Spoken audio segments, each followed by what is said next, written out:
Bonjour, ce tuto pour vous expliquer comment dériver une fonction et plus particulièrement pouvoir remplir le tableau de variation à l'aide de la résolution graphique.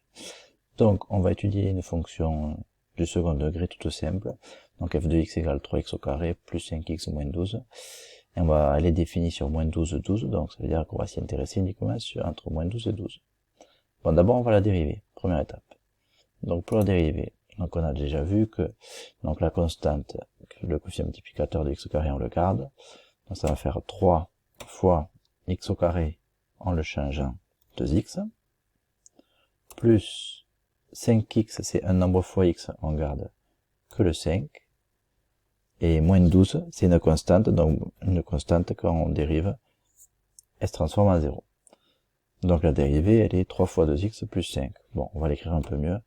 3 fois 2x, ça fait 6x plus 5. Bon, une fois que tu as ta dérivée, que tu as calculé ta dérivée, que tu as ta fonction, tu vas sur GeoGebra et tu traces les deux. Donc, je vais sur GeoGebra. Donc, nous voici sur GeoGebra.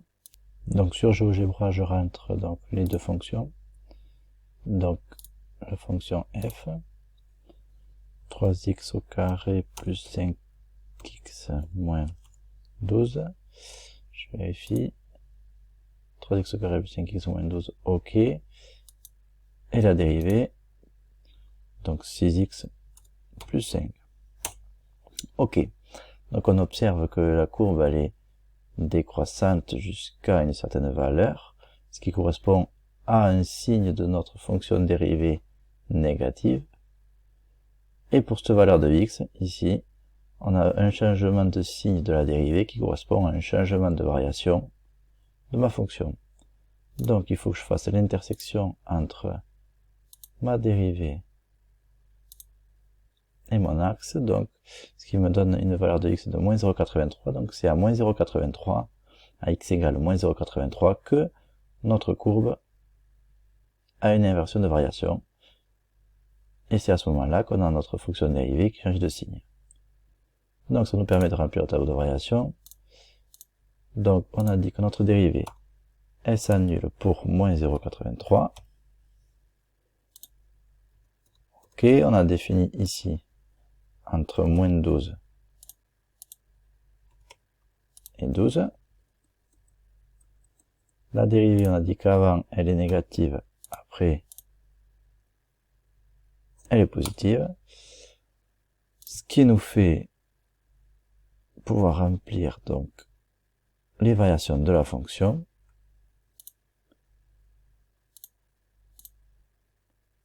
Donc, ici, pardon, forme ligne.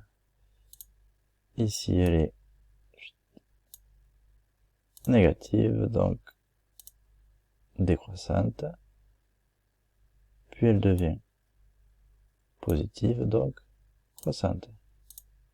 Il ne nous reste plus qu'à pouvoir renseigner les valeurs de la fonction dans ces points spécifiques. Comment on fait? Ben, tout simplement, on va se mettre sur GeoGebra et on va tracer les perpendiculaires au point recherché. Donc il faut qu'on mette un point en... On met un point en moins 12, un point en plus 12, on a ici notre point. On va tracer les perpendiculaires, ici, ici, et ici. Et après on va faire nos intersections. Donc intersection entre elle et ma courbe. Donc on voit que la courbe elle a un point mini en D qui est donc à moins 0,83 en X, ça on l'a vu, et en Y, moins 14,08. Donc ici,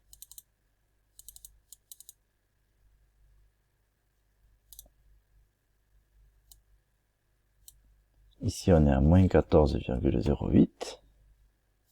Ok, et maintenant il faut qu'on mette à moins 12 et en plus 12. Donc moins 12 plus 12, là il va falloir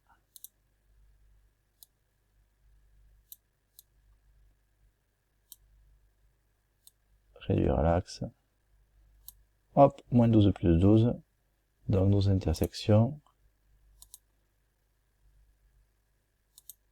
Pour x égale moins 12, la courbe prend la valeur 360. Et pour x égale plus 12, la courbe prend la valeur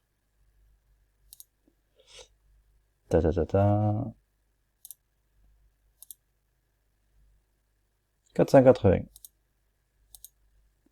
Et voilà, on a rempli le tableau de relation d'une fonction du second degré.